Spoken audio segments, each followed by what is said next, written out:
Welcome to Upvote Stories, where we dive into the most shocking, heartbreaking, and unforgettable tales from real life. Today's story? A dusty old box, a stack of forgotten letters, and a love story that was never meant to be.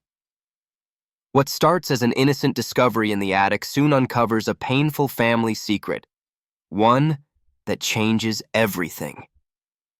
Before we get started, make sure to subscribe and turn on notifications, because this one, it's a story you won't forget. Now, let's begin. It all started when I was helping my grandmother clean out her attic. She was planning to move into a smaller place, so we spent the weekend sorting through decades of old belongings, boxes filled with childhood toys, faded photographs, and forgotten heirlooms. That's when I found the box. Tucked away in the farthest corner, covered in layers of dust, was a small wooden chest. It wasn't labeled, it wasn't locked. But when I opened it, inside were dozens of love letters, yellowed with age, tied together with a delicate ribbon. And every single one was addressed to my grandmother. But here's the thing. The name signed at the bottom of each letter wasn't my grandfather's. At first, I thought there must be some mistake. My grandparents had been married for over 50 years before my grandfather passed away. Their love was the kind that people admired, steady, unwavering, the kind that lasts a lifetime. So, who was William? I sat down and started reading. The letters spoke of secret meetings by the lake, of whispered I love yous under moonlit skies, of dreams of running away together. But then, they changed. William's words became desperate, pleading. Please, don't let them take this away from us. I don't care what your father says, we can still leave. I'll wait for you at the train station. Please, just come. And the last letter? I waited. You never came. I'll always love you. I sat there, stunned. Had my grandmother been in love with someone else? Had she been forced to marry my grandfather? I had to know the truth. That night, I gently brought up the box to her. Her hands trembled as she touched the letters, as if she were seeing ghosts from her past.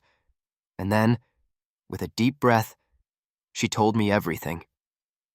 William had been her first love, the kind of love that makes your heart race, that feels like the world disappears when you're together.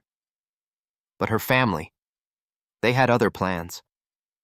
William was from a working-class family, and my grandmother's father had already arranged for her to marry someone more suitable. When William begged her to leave, she wanted to.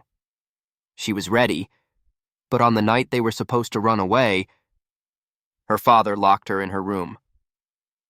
By the time she was allowed out, William was gone. Heartbroken, she did what was expected of her.